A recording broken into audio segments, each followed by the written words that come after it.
अस्सलाम वालेकुम Nadreen, programme दूसरा रुख में खुशामदीद। मैं हूं आपका मेज़बान नादिर गुरामानी। सदर ममलकत के एक ट्वीट ने मुल्क में एक नई बहस छेड़ दी है और कई सवालात जो हैं वो भी उठाए जा रहे हैं। उस ट्वीट में कहा गया है कि सदर ने ऑफिशियल सीक्रेट एक्ट और आर्मी एक्ट के बिलों पर दस्तखत नहीं किए। दूसरी जानब अगर देखें तो वजारत कानून की जानिब से जो एक बयान जारी किया गया है उसमें कहा गया है कि सदर के पास सिर्फ दो ही रास्ते हैं कि वो या तो बिलों पर दस्तखत करें या अपने असेंट के साथ वो बिल जो टाइम फ्रेम है उसके अंदर वो वापस भेजें। लेकिन सदर ने इस तमाम सारे मामले में ताख़ीर की है। इस तमाम सूरत हाल के बाद अगर हम देखें तो अब कई सवालात जो हैं उठ रहे हैं। कई हल्के ये भी कह रहे हैं कि सदर को मुस्तफ़ी होना चाहिए और कुछ ये कह रहे हैं कि मामले की तहकीकात होनी चाहिए, और कुछ लोग इस सारे मामले को शाह महमूद कुरैशी और असद उमर की गिरफ्तारी के साथ भी जोड़ रहे हैं। इस तमाम सूरत हाल पर हम बात करेंगे। पीपल्स पार्टी की सीनियर रहनुमा साबिक वफाकी वज़ीर शादिया मरी साहिबा हमारे साथ मौजूद हैं और बाद हमें शोएब शाहीन साहब ज्वाइन करेंगे, जबकि जाहिद खान साहब भी हमारे साथ मौजूद होंगे। बहुत शुक्रिया शादिया मरी साहिबा, आपने टाइम निकाला। इस वक्त सारा मामला जो है वो आपके सामने है। इस पीपल्स पार्टी का अगर हम मौक़िफ़ जानने की कोशिश करें कि जो सदर ने ट्वीट किया है उसके बाद पीपल्स पार्टी इस सारे मामले पर क्या राय रखती है?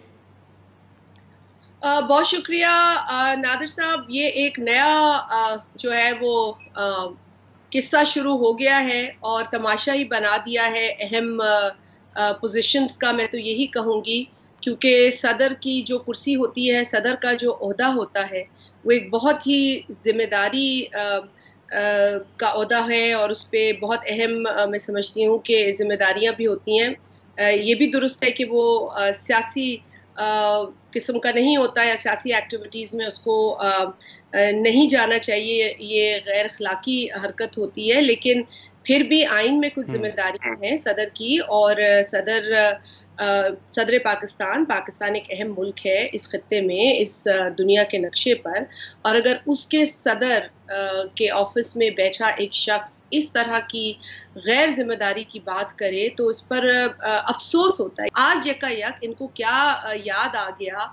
ऐसा कौन सा इनको कोई रिमाइंडर किसी ने दे दिया, बता दिया कि तुमने काम कर दिया है और अब उसके लिए तुम कोई सफाइयाँ पेश करो? मेरा ख्याल है कि सदर साहब को इसको खुद एग्जामिन करना चाहिए, इन्वेस्टिगेट करना चाहिए, ना कि सिर्फ सदर हाउस में, प्रेसिडेंट हाउस में अपने अमले के ऊपर जिम्मेदारी डाल दें और एक ट्वीट करके अपना दामन झाड़ लें। ऐसे नहीं हो सकता। ये एक मैं समझती हूँ, मैंने कहा ना कि जी ये उनकी जात से मुंसलिक नहीं है, उस कुर्सी, उस दफ्तर से मुंसलिक है जिसमें वो इस वक्त मौजूद है। लेकिन शादिया साहब, आप समझती हैं कि जो मौक़िफ़ है प्रेसिडेंट साहब का ट्वीट में वो दुरुस्त है, या जैसे आपने कहा कि उनको किसी ने याद दिला दिया, या अब आप ये भी समझती हैं कि शायद अब बाद में सदर साहब को ये याद आया कि ये नहीं होना चाहिए था? तो आप समझती हैं कि उन्होंने दस्तखत किए या जो उन्होंने ट्वीट किया है उसमें उनका मौक़िफ़ दुरुस्त है? नादिर साहब, इसमें दो तीन चीजें समझने की। एक तो आइन को समझने की जरूरत है। आर्टिकल 75 के अंदर बाकायदा लिखा हुआ है कि क्या प्रोसेस होगा जब बिल पास होता है तो सदर के पास जाता है। उनके पास 10 रोज होते हैं, या तो वो उस पर दस्तखत करके वापस कर सकते हैं, और अगर उन्हें कोई एतराज उस पर होता है तो वो अपने ऑब्जर्वेशंस को दर्ज करके उसको लौटा सकते हैं पार्लियामेंट को। और बहुत मुतअद्दद बार हुआ है, बहुत सारे सदूर ने किया है, लेकिन इस सदर ने खास तौर पे बहुत मर्तबा ऐसा किया है। आप भी रिपोर्टिंग करते हैं पार्लियामेंट की, आप भी जानते हैं कि ऐसा होता रहा है। तो अगर तो सदर साहब उस पर कुछ लिखते हैं ऑब्जर्वेशन डाल के, तो फिर मैं आज कहती कि ji I really hold him in high regards के इन्होंने अपनी कोई बात कहकर ये लौटाया है। लेकिन ऐसी तो कोई बात नहीं है। अच्छा, एक प्रोविजन ये भी है कि जॉइंट सिटिंग में अगर बिल आता है और जॉइंट सिटिंग से बिल जाता है तो वो भी 10 रोज होते हैं प्रेसिडेंट के पास, उस पर वो दस्तखत करे या ना करे, मतलब मंजूरी दे या ना दे, मंजूरी समझी जाती है 10 रोज बाद। तो प्रोविजंस तो आइन के मौजूद है। अब ये किसको कंफ्यूज करने की कोशिश की जा रही है, मुझे नहीं पता। अवाम को कंफ्यूज करने लेकिन आप समझती हैं कि इस वक्त जो बिल्स हैं, आप समझती हैं कि वो बिल जो हैं वो एक्ट बन चुके हैं, उस पर अमल दरामद होगा, वो गैर मौसर नहीं है, इवन अगर सदर साहब ने ये ट्वीट कर भी दिया है तो? देखिए, सदर साहब ने ये ट्वीट इस बात पर नहीं किया है कि ये मैंने रोक लिया है और ये बिल नहीं होगा और मैंने इस पर स्टैंड लिया है। This is not what the tweet says. The tweet तो सिंपली सेज कि भाई मुझे माफ कर दो, इसमें मेरा कोई अमल दखल नहीं है, मेरे पास ये बिल आया था और मैंने इस पर जो आईनी तकाजा था वो भी मैं एक्सप्लेन नहीं कर पा रहा हूँ, मैंने इसके साथ क्या किया है। मतलब ये कोई ट्वीट है प्रेसिडेंट का? मैं आरिफ अलवी साहब को बतौर एक इंडिविजुअल के तो जो है वो उनकी दानिश और सूझबूझ और समझ के ऊपर तनकीद कर सकती हूँ, लेकिन as a president of Pakistan he should not be behaving in this manner. Who is he trying to fool? There is a constitutional provision. सबके पास आइन वैसे तो होना चाहिए, अगर नहीं है तो आइन की सॉफ्ट कॉपी भी मिलती है. आर्टिकल 75 को देख लीजिए. आर्टिकल 75(1) में आप देख लीजिए कि क्या क्या मंदरजा झेल ऑप्शंस हैं. उसमें आपको खुद समझ आ जाएगा, क्लीन क्लियर लिखा है. अगर सदर साहब तो ये जो देखिए सदर, ये वही सदर है ना जिन्होंने असेंबली को भी गैर आईनी तरीके से डिसॉल्व करने पर दस्तखत कर दिया था. ये वही सदर है ना जिनके ऑर्डर को कोर्ट ने रिजेक्ट कर दिया था, जिनकी उसकी स्पीकर और उस वक्त की तमाम तर जो कार्रवाई थी उस वक्त की हुकूमत की बशमूल सदर की, उसको गैर आईनी करार दे दिया गया था. तो ये वही सदर है. तो प्रिंसिपल्स के मामले में तो मैं नहीं समझती कि इनकी कोई ऐसे कारनामे हैं. लेकिन having said that, I have regard for the office of the president, and office of the president cannot behave like this. I would suggest कि उनको इन्वेस्टिगेट करना चाहिए. उन्होंने क्या कार्रवाई की है नादिर, आप मुझे बताइए. आप भी इन्वेस्टिगेट करते हैं, क्या आप तक कोई बात पहुंची है कि उन्होंने अपने स्टाफ की क्या खबर ली है? क्या उन्होंने कोई पर्चा कटवाया उनके ऊपर? क्योंकि तो बहुत बड़ी बात है. आप समझती हैं इस मामले की तहकीकात हो या सदर साहब खुद कोई अहकामात जारी करें या इकदाम उठाएं? मैं समझती हूँ पूरी तहकीक होनी चाहिए. We can not rid president sahab of his responsibility just by reading a tweet. एक ट्वीट कर देने से सदर साहब अपनी जिम्मेदारी से बरी नहीं होते. अगर सदर साहब को लग रहा है कि उनके साथ किसी ने फ्रॉड कर दिया उनके नाक के नीचे, उनके प्रेसिडेंट हाउस के अंदर, तो फिर उसकी कार्रवाई बताएं हमें क्या की गई है, कौन सी ऐसी इन्वेस्टिगेशन उन्होंने होल्ड की है. एक ट्वीट से क्या पता चलता है? कौन आप मतलब एक अजीब सी बात है. बड़ा अनफॉर्चुनेटली मुझे कहना पड़ता है, बड़ा इमेच्योर तरीका है इस तरह से अपनी जिम्मेदारी से जान छुड़ाने का. और ये कोई वो शख्स जिसने जमहूरियत को के अंदर स्ट्रगल किया है या आइन को पढ़ा है, उसको आइन को पढ़कर कोई भी ये नहीं कह सकता जो प्रेसिडेंट साहब चाहते हैं कि लोग इसको मनोअन तस्लीम कर लें. ऐसा हो नहीं सकता. लेकिन इस वक्त जो इस सारे ट्वीट को जोड़ा जा रहा है कि शायद शाह महमूद कुरैशी साहब की गिरफ्तारी हुई, असद उमर साहब की गिरफ्तारी हुई, आपको भी लगता है कि इस सारी गिरफ्तारी या ये सारे जो अमल हुआ है इस वक्त शाह महमूद कुरैशी साहब की या असद उमर साहब की गिरफ्तारी, उसके बाद सदर साहब ने ये ट्वीट किया है या उनको कहा गया है, तो आप भी समझती हैं कि जो ये मामले को जोड़ा जा रहा है ये दुरुस्त है? देखिए, सदर साहब ने अपने ऑफिस में रहकर एक जमात से अपनी जो वाबस्तगी है उसको कभी बज़ाहिर तो ख़त्म नहीं किया. बाज़ औक़ात तो हमें लगा कि वो बाकायदा एक कारकुन की हैसियत में काम कर रहे हैं, जो कि बहुत गलत था.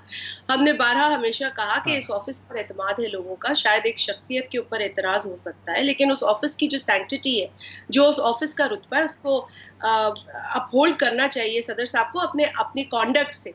तो ये तो हमने उन्हें टाइम एंड अगेन रिमाइंड कराने की कोशिश की है. बहरहाल इस मामले के अंदर अगर मैं आपको पीछे ले जाऊं थोड़ा, तो नेशनल असेंबली में भी जब ये बिल आया बहुत तनकीद हुई. हालांकि आपको बताया भी था पहले कि जी जो प्री रिक्विजिट्स हैं वो पूरे नहीं हुए थे. और जिस तरीके से ये बिल लाया गया, प्राइवेट मेंबर डे पे नेशनल असेंबली में बिल आया, मेंबर्स की तादाद दर्जन थी मेरा ख्याल है, 12 से 15 के करीब लोग बैठे थे. यकायक आया, मोशन मूव हुआ, कमेटी में नहीं गया, किसी रुकन को मौका नहीं दिया गया इस पे बात हो. खैर, उस पे हमने भी बड़ा एहतजाज किया, आप लोगों ने भी लिखा, बात दुरुस्त थी, हमने तस्लीम किया, हमने अपने दामन को नहीं झाड़ा. जिम्मेदारी यकीनन नेशनल असेंबली के अरकान को देखना होता है और उन्होंने अपना एहतजाज भी रिकॉर्ड कराया. अच्छा, उसके बाद सेनेट में चला गया, वहां पर आपको पता है कि कमेटी में गया, इसमें अमेंडमेंट्स डाली गई, एक पूरा प्रोसेस हुआ. तो किसी भी हाउस ने, अगर किसी भी हाउस की किसी गलती या कहीं पे टाइम ना मिलना या कहीं पर प्री रिक्विजिट्स पूरे ना होने की वजह से उजलत में बिल पास हुए, तो भी हमने एतराफ किया, क्रिटिसाइज किया, बयान किया, लेकिन दामन तो नहीं झाड़ा. प्रेसिडेंट साहब इस आसानी से कैसे निकल सकते हैं इतनी बड़ी जिम्मेदारी से?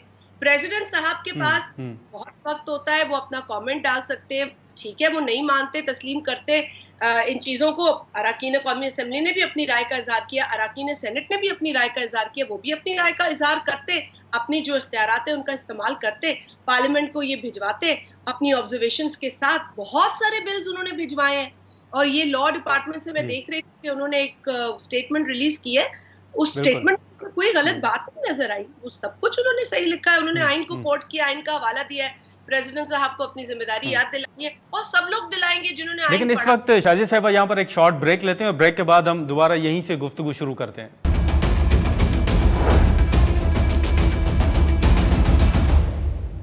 प्रोग्राम में दोबारा खुशामदीद। शाजिया साहिबा, इस वक्त जो बात की जा रही है यहाँ ये जो एक डिमांड सामने आ रही है कि सदर साहब को मुस्तफ़ी होना चाहिए, पीपल्स पार्टी भी समझती है कि सारी सूरत हाल के बाद सदर साहब को इस्तीफ़ा दे देना चाहिए।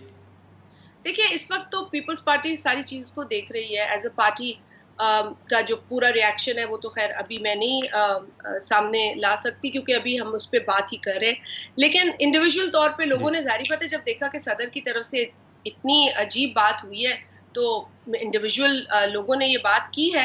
लेकिन अल्टीमेटली पीपल्स पार्टी इस पर कोई सख्त मौक़िफ़ इख्तियार करेगी, लेकिन पहले पीपल्स पार्टी मौका तो दे रही है प्रेसिडेंट साहब को इन्वेस्टिगेट करने का, एग्जामिन करने का। पहले मालूम तो करें एक ट्वीट से अपनी जान कैसे आप छुड़ा सकते हैं। You are the president of Pakistan, you know, I mean you are the president of a country which is very important in this region, in this world, and how can you just give a tweet, issue a post a tweet and Urdu में अंग्रेजी में tweet कर दी, बस मेरी जिम्मेदारी पूरी हो गई बतौर सदर।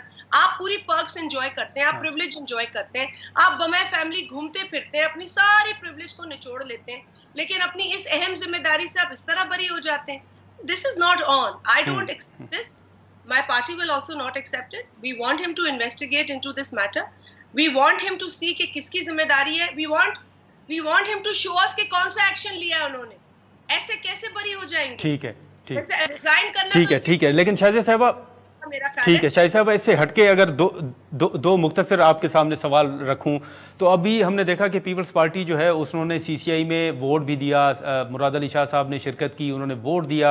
अब उसके बाद कहा गया था कि हल्का बंदियां होंगी। अब हमने देखा है कि पीपल्स पार्टी जो है वो अचानक ये मुतालबा कर रही है कि 90 रोज़ के अंदर इलेक्शन करवाएं। ये भी मुतालबा किया जा रहा है कि हल्का बंदियाँ जो हैं वो ज़रूरी नहीं है।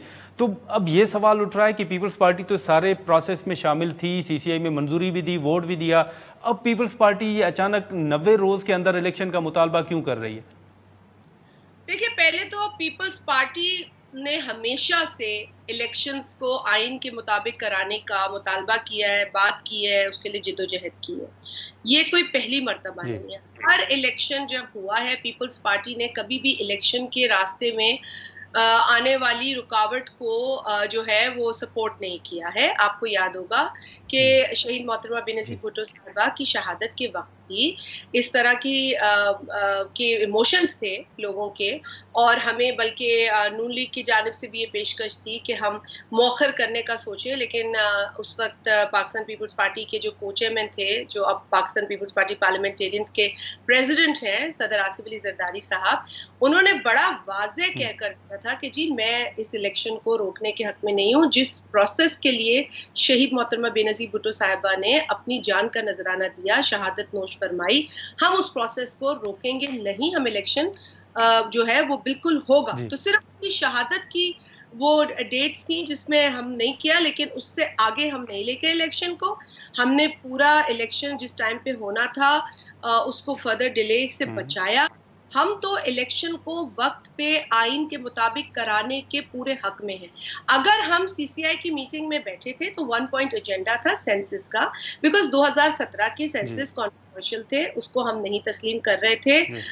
उसके ऊपर बड़े एतराज थे, सीएम सिंध के एतराज थे और बाकायदा दीगर जमातों को भी एतराज थे। आप अगर और भी जमातों से बात करें तो आपको बिल्कुल बलूचिस्तान खैबर पख्तूनख्वा के एतराज़ात थे, लेकिन सवाल तो यही है कि फिर आपने मंजूरी तो दी उनकी। अब मैं आपको बताऊं कि 2023 में जो हुए उस पर भी हमें एतराज था, उसके तरीक़ेकार पे एतराज था, वो हाइब्रिड था, उसमें कुछ डिजिटल तरीके से, कुछ इन्यूमरेटर्स के जरिए किया गया, तो एक हाइब्रिड तरीके से वो किया गया था। लेकिन उस पर भी हमने देखा कि उजलत में हो रहा है, प्रॉपर्ली किसी को पता नहीं कि सेंसस कहाँ हो रहा है, कौन कर रहा है। इस पर हमने बिल्कुल शोर मचाया, सीएम सिंध ने शोर किया और जमातों ने भी किया। सीएम सिंध ने बहुत भरपूर तरीके से एकेडमिकली खतूत लिखे, चेयरमैन पाकिस्तान पीपल्स पार्टी बिलावल भुट्टो जरदारी अंसारी साहब ने भी शोर किया, पूरे पाकिस्तान को अफेक्ट कर रहे थे ये सेंसस, तो इसीलिए सबने इस पर जो है वो अपनी आवाज उठाई और इस पर टाइम एक्सटेंड हुआ। पीपल्स पार्टी के उस एहतजाज के या उस कंसर्न के नतीजे में टाइम एक्सटेंड हुआ। तो एक रिजर्वेशन तो चले हमारी एड्रेस हुई, दीगर रिजर्वेशंस भी हमारी थी जो सीएम सिंह ले गए सीसीआई के अंदर, वहां पर उनसे बात हुई और जो अल्टीमेटली एक कंसेंसस डेवलप हुआ वो इस मुद्दे पे हुआ जो मैं आपसे शेयर करूं।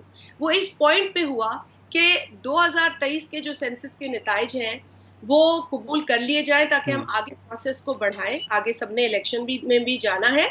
और चूंकि इन नताइज के जो नंबर्स हैं उससे कोई सीट्स में कमी पेशी नहीं हो रही है, तो लिहाजा हमें इस बात पर कोई रिजर्वेशन जो है नहीं होनी चाहिए कि इससे कुछ आगे की मसाइल पैदा होंगे।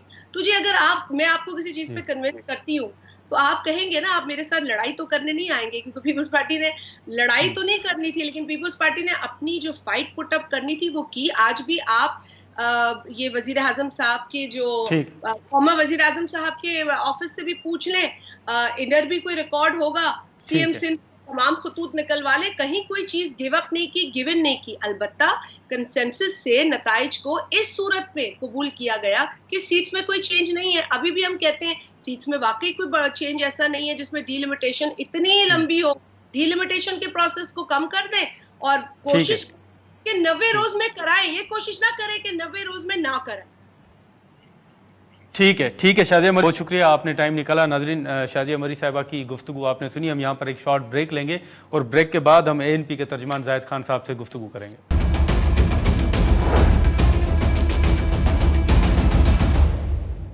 प्रोग्राम में दोबारा खुशामदीद। नाज़रीन, इस हवाले से जो शादिया मरी साहिबा का मौक़िफ़ था वो भी आपने देखा, और अब इसमें देखें तो एएनपी को अगर हम देखें कि वो एएनपी इस तमाम सूरत हाल को कैसे देखती है, जाहिद खान साहब जो एएनपी के तर्जुमान हैं उनसे हम बात करेंगे। बहुत शुक्रिया जाहिद साहब, आपने टाइम निकाला। इस वक्त आपने देखा कि जो सदर साहब ने ट्वीट किया, ये सारा मामला इस वक्त आपके सामने है। उसके बाद आप देखें तो निगरान हुकूमत का मौक़िफ़ भी सामने आ चुका है। बतौर सीनियर सियासतदान आप इस सारे मामले पर क्या राय रखते हैं? देखिए नाज़र, जिस मुल्क के अंदर इन्हें दुनिया में कभी ऐसा नहीं हुआ जो आज सदर अलवी ने ट्वीट से एक काम किया। देखिए ये बदकिस्मती है मुल्कों में, जैसा अमेरिका के सदर जो था जो ट्वीट पे आप चीज़ करवा रहा था उसका जो रिजल्ट निकला वो आपके सामने है। इसी तरह हमारे ये जो सदर साहब है ये इसने भी ये काम शुरू किया। भाई तो आप इसे स्टेटमेंट जारी करते, ये भी कह देते कि आया जब तुमने वापस करने के लिए कहा था तो उस पर कोई नोट लिखा था, ऑब्जर्वेशन कोई लगाई थी, क्योंकि आर्टिकल 70 में है तो वाज़ेह लिखा है, दो बातें हैं, या साइन करोगे या उस पर ऑब्जर्वेशन लगाओगे कि ये ऑब्जर्वेशन है, ये इसलिए मैं वापस भेज रहा हूँ, ताकि फिर पार्लियामेंट उसको चेक करके दोबारा उसको कर ले।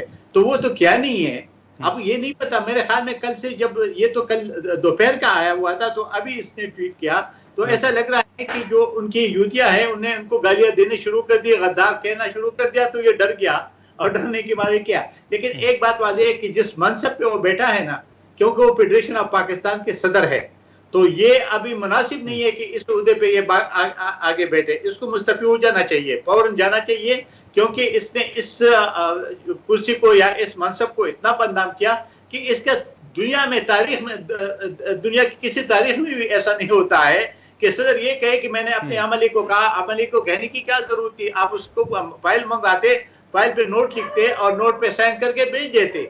लेकिन इसका ये मतलब है कि तुम्हारा खुद इसमें कोई ऐसे किरदार था जिसकी वजह से आपको बाद में खौफ आ गया कि आपने अभी ये ट्वीट किया, और ट्वीट करने से तो नहीं मसला हल होगा आपको तो नहीं। लेकिन जाहिद साहब, इसमें अगर आप देखें तो ये मामला जोड़ा जा रहा है शामीम कुरैशी हो गए या असद उमर हो गए, उनकी गिरफ्तारी के साथ भी। अब आप भी समझते हैं कि ये वो दबाव हो सकता है, या आप नहीं समझते कि सदर साहब ने अगर ट्वीट कर दिया है और उसमें वो वाज़ेह कह रहे हैं कि उन्होंने दस्तखत नहीं किए, तो ये मामला बड़ा वाज़ेह है? देखिए जी, दस्तखत किए या नहीं किए, आपको पता है कि जिस तरीके से जब एडवाइस जाते हैं प्राइम मिनिस्टर की तरफ से या कानून जब जाते हैं उसमें दस्तखत करे या न करे, अगर जो टाइम लिमिट है 10 दिन है, 10 दिन के अंदर इसको वापस भेजना चाहिए था। जब 10 दिन के अंदर इसने वापस नहीं भेजा तो ऑटोमेटिकली वो कानून बन जाता है। मैं तो कुछ अभी सुन रहा था, ये हमारे लायर जो होते हैं, हमारे कानूनदान होते हैं, वो इंटरप्रिटेशन अपनी मर्जी की करते हैं, लेकिन कानून इसमें वाज़ेह है कि 70 जो आर्टिकल 70 है उसमें लिखा है कि 10 दिन के अंदर जो भी आपको ऑब्जर्वेशन है वो वापस आप पार्लियामेंट भेज सकते हो। लेकिन अगर आपने नहीं भेजा तो इसका मतलब है कि वो ऑलरेडी वो कानून बन गया। अब जो मर्जी आप कह दे, जो मर्जी से कह दे कि मैंने अपने स्टाफ को कहा था या स्टाफ को नहीं कहा था या स्टाफ ने भेजा या नहीं, जिम्मेवारी आपकी है, स्टाफ की नहीं है। आप मुझे बता रहे कि जब मनसब पे आप बैठे, अगर वहां ये सूरत हाल है तो कल कुछ और हो जाएगा। आप कहते मुझे पता नहीं था या मेरे स्टाफ ने ऐसे किया, तो ये नहीं हो सकता। इससे बेहतर है कि ये मनसब ये छोड़ दे। जब से सदर बना है, ये पार्टी जब आई थी तो ये सारे इदारे और हर एक जो मनसब है उसको दागदार बना दिया, चाहे वो इमरान खान साहब। लेकिन जाहिद साहब, आप जाहिद खान साहब, आप क्या समझते हैं कि अब इस ट्वीट के बाद ये जो 2 बिल हैं इनकी कानूनी हैसियत, आईनी हैसियत आप क्या देख रहे हैं? देखिए जी, ये कानून बन चुका है। आप इसको जो मर्जी कह दे, इंटरप्रिटेशन जो मर्जी कर दे। आप अभी अगर आप ये कीजिए उस पर कानून खामोश है। कानून खामोश इसलिए है कि 10 दिन में आपने नहीं वापस किया, तो जब आपने नहीं वापस किया और आपने ऑफिस में रखा तो आपसे तो कोई पूछ नहीं सकता। असेंबली भी खत्म हो गई, तो क्या आपको असेंबली लेटर लिखता है? असेंबली तो खत्म हो गई, वो तो 9 अगस्त को तो उसने डिसॉल्व कर दिया। तो इसकी जो हाउस था वो खत्म हो गया। आपने पास रख के तो 20 तारीख को आप ये कह रहे हैं कि जी ये ट्वीट कर रहे हो कि जी मैंने साइन नहीं किया था, मैंने अमले को क्या वापस किया। ऐसे वापस नहीं होते। जबान यार, ये मुल्क जबान से चलते या ट्वीट से चलता है? कोई हुक्म होता है जी। लेकिन जाहिद खान साहब, इससे हटके अगर हम बात करें तो आप अगर देखें तो खुर्रम दस्तगीर साहब ने भी निगरान सेटअप के हवाले से बड़ा वाज़ेह मौक़िफ़ रखा। फिर खुर्शीद शाह साहब को आप देख लें, उन्होंने भी कहा कि हमें मालूम नहीं था कि जो निगरान सेटअप है फिर इसमें नाम भी यही आएंगे। अब इसमें हमने देखा कि ANP का मौक़िफ़, अगर मेरी, हो सकता है मैं गलत हूँ, मेरी नज़र से नहीं गुजरा, ANP निगरान सेटअप को कैसे देख रही है? क्या आपको तवक्को थी कि ये नाम आएंगे या आपसे कोई मुशावरत नहीं हुई थी? नहीं, बिल्कुल हमसे न मुशावरत हुई। और एक नजर में वाज़ेह करता हूँ, ANP का रोज़ अव्वल से एक उस पे वो आया था, उसने ये कहा था कि ये बाप है और बाप के बाप ही होते हैं। तो आप मुझे बता रहे हैं कि ये जो प्राइम मिनिस्टर बना है, इसके मुतालिक तो अभी ये आ रहा है कि ये सऊदी वो यूके में टैक्सी चलाता है। टैक्सी चलाना कोई बुरी बात नहीं है, लेकिन ये सुना है कि ये अफगान नेशनल के डॉक्यूमेंट से उधर ये काम कर रहा था। अगर ये वाकई ये बात है, इसकी इंक्वायरी होनी चाहिए। तो ये तो बहुत बड़ा जुल्म है कि वो पाकिस्तान का वज़ीर आज़म बन गया। दूसरा आप देखें ना, अभी ये सियासी, वो कहते हैं सियासी नहीं है। ये जो भक्ति साहब बैठा है इंटीरियर मिनिस्टर, वो अभी बाप पार्टी का मेंबर है कि नहीं है? क्या वो सेनेटर है कि नहीं है? वो उससे इस्तीफा क्यों नहीं दिए? अगर इस्तीफा देते तो फिर भी कोई लाजक होता कि जी ये गैर सियासी है। आप सही कह, मैं इस वक्त जितने भी लोग बैठे, मुझे इनसे ये तवक्को है नहीं कि ये इस मुल्क में कोई इस्लाहात ले आएगा या कुछ करेगा। जिस तरीके से हमारे कुछ एंकर कहते कि ये बहुत काबिल लोग आए, काबिलियत की बात नहीं होती है, मुल्क सियासतदान ने चलाना होता नहीं। लेकिन जाहिद खान साहब, फिर आप तो इत्तेहादी थे, आप तो PDM में रहे, PDM के बाहर रहकर भी आपने हुकूमत को सपोर्ट किया, तो आपका नून लीग या पीपल्स पार्टी से फिर कोई गिला नहीं है? देखिए जी, मैं तो कह रहा हूँ कि हमसे तो पूछा नहीं गया। बदकिस्मती से हम तो उस कैबिनेट का हिस्सा नहीं थी जो फैसले कैबिनेट में करते रहे। हम हिस्से में नहीं थे, बाकी हमसे नहीं पूछा गया। आपको मालूम है कि किसी बात पे हमसे नहीं पूछा गया। हमने ये क्या गलती की थी? हम मानते हैं कि हमने उनको सपोर्ट किया था, इसलिए सपोर्ट किया था उस वक्त कि हमने कहा कि शायद अवाम को कोई रिलीफ मिल जाए। अवाम को रिलीफ बजाय अजाब में डाल दिया। ये जो पूरा 15 महीने या 16 महीने गुजरे, ये कौम के अजाब में गुजरे। अब अल्लाह खैर करे, आगे क्या होगा। अभी जो ये नया हुआ है वो कफन कफ वाली बात ना हो कि जो बंदा मुर्दा मर जाता था और जाके कफन उतारता था, उसका बेटा है जो उसके साथ जो कुछ किया। नाज़रीन, यहाँ पर हम एक शॉर्ट ब्रेक लेंगे और ब्रेक के बाद शोएब शाहीन साहब हमारे साथ होंगे।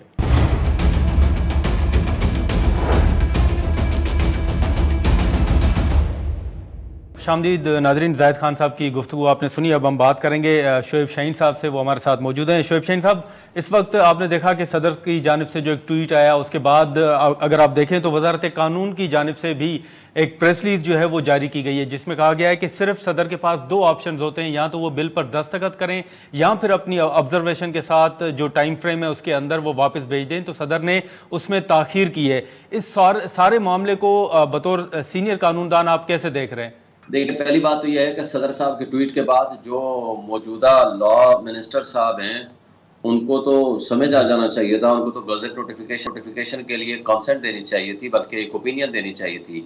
लॉ मिनिस्टर साहब की जो ओपिनियन है वो जाहिर करती है कि इसमें मिली भगत है। पहली बात तो यह है कि एक हेड ऑफ द स्टेट सबसे बड़ी पोजीशन पे बैठे हुए हैं, वो supreme commander of the army भी हैं, उन्होंने एक बात कह दी है कि उन्होंने अपने अमले को कह दिया कि इसको रिटर्न करते हैं। जब विद इन टाइम उन्होंने रिटर्न करने का बोल दिया है तो meaning thereby he is sent back to the assembly. Assembly है नहीं, लिहाजा वो अबेट कर गई, उसकी वैल्यू ख़त्म हो गई, इसलिए उसकी कोई हैसियत नहीं रही, वो कानून पास नहीं हो सकता। दूसरी बात यह है कि अगर उनके अमले ने उनको डिच किया है और उसको वक्त पे नहीं भेजा तो इससे कोई फ़र्क नहीं पड़ता, इसलिए कि आर्टिकल 70 जो है बड़ा वाजे है कि 10 दिन के अंदर या तो वो दस्तखत कर देंगे या उसको रिटर्न कर देंगे। अगर वो दस्तखत भी नहीं करते और रिटर्न भी करते, डीम टू बी असेंटेड या डीम टू बी अप्रूव जो है वो दूसरी मर्तबा पे होता है। मसलन वो 10 दिन में रिटर्न कर दें और वो दोबारा असम्बली और जॉइंट सेशन उनको पास कर दे, तो दोबारा अगर वो दस्तखत ना करें 10 दिन के अंदर, या तो दस्तखत कर देंगे 10 दिन में वो पाबंद है, अगर वो दस्तखत नहीं करते तो अगले 10 दिन गुजरने के बाद वो कानून पास होगा। लिहाजा डीम टू बी एसेंट का जो पर्पज है, जो प्रोविजन है आइन की, वो सिर्फ उस सूरत में लागू होती है कि जब दूसरी मर्तबा वो जॉइंट सीटिंग में वो दोनों हाउसेज उसको पास करते हैं। डीम टू बी असेंटेड जो है वो उस सूरत में नहीं होता कि अगर पहली दफा उन्होंने रिटर्न नहीं किया, रिटर्न तो उन्होंने रिटर्न करने का तो ऑर्डर कर दिया, उनकी अपनी स्टेटमेंट आ गई है, तो उन्होंने इसका मतलब असेंट नहीं दी, तो ऐसे कानून की कोई लीगल वैल्यू नहीं है और इस नोटिफिकेशन को वापस लेना चाहिए। तो इतना बड़ा लेकिन शोएब शाहीन साहब अब जो मुख्तलिफ सवालात उठ रहे हैं वो ये है कि क्या सदर साहब जो हैं वो वर्बली कोई अहकाम दे सकते हैं, जैसे वजारत कानून कह रही है कि अगर ऑब्जर्वेशन दिए तो वो ऑब्जर्वेशन कहाँ पे है? On the instructions and directions of the president या प्राइम मिनिस्टर कोई भी नोटिफिकेशन जारी किया जा सकता है, उनसे अप्रूवल सब्सिक्वेंट भी ली जा सकती है। जब वो डायरेक्शंस दे दें अपने स्टाफ को, इट इज सफिशिएंट कि इनको वापस भेज दिया जाए with the approval of the, आप देखें हजारों की तादाद में लेटर्स निकलते हैं, क्या होता है with the approval of the competent authority. Who is the competent authority? Who is the president? President के अप्रूवल से वो ऑर्डर पास हो गया, उन्होंने कह दिया अपने स्टाफ को इसको वापस भेज दें। अगर किसी ने नहीं भेजा और जानबूझ के इसके साथ रियासत के साथ एक खिलवाड़ किया है तो मेरा ख्याल है कि ये एक गैर आईनी अमल है और ये इस बहुत बड़ा एक मजाक होगा हमारे आइन के साथ, हमारे मुल्क के इदारों के साथ, और इसका नुकसान आपकी रियासत को होगा। लेकिन शोएब शाहीन साहब, अगर आप ट्वीट तो आखिर में अब ये सवाल भी उठ रहा है इस सारी सूरत हाल के बाद कि सदर साहब ने अगर ट्वीट किया, उन्होंने दस्तखत नहीं किए, तो वो इस बिल को चैलेंज क्यों नहीं कर रहे, ये क्यों नहीं कह रहे कि ये कानून नहीं है? अगर आप आखिरी लाइन पढ़ें ट्वीट की तो वो उसमें माजरत ख्वाह जो उनका रवैया है वो इस तरह का है कि जो मुतासर होंगे उनसे वो माजरत ख्वाह हैं।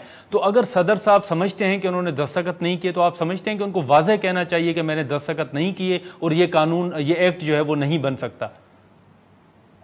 देखिए ये तो उनके नॉलेज में आ चुका होगा, बल्कि कल सारा दिन मीडिया ये चलाता रहा। बड़े अफसोस की बात है कि मीडिया के पास कैसे ये रिपोर्ट आ गई, ये भी शायद कराई गई कि उन्होंने दस्तखत कर दिए हैं। आज तो वाज़ेह हो गया कि उन्होंने दस्तखत किए नहीं थे, लिहाजा ये खबर भी झूठी थी।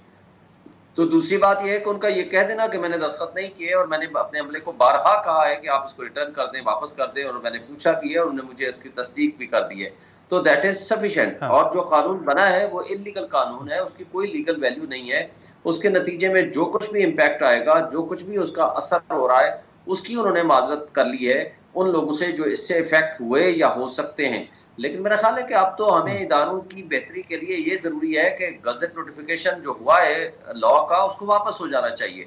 अगर ये वापस नहीं करते हैं तो बहरहाल इस पे मेरा ख्याल है कि सुप्रीम कोर्ट में चैलेंज होगा और ये कानून खत्म हो जाएगा और इसकी कोई लीगल वैल्यू नहीं है।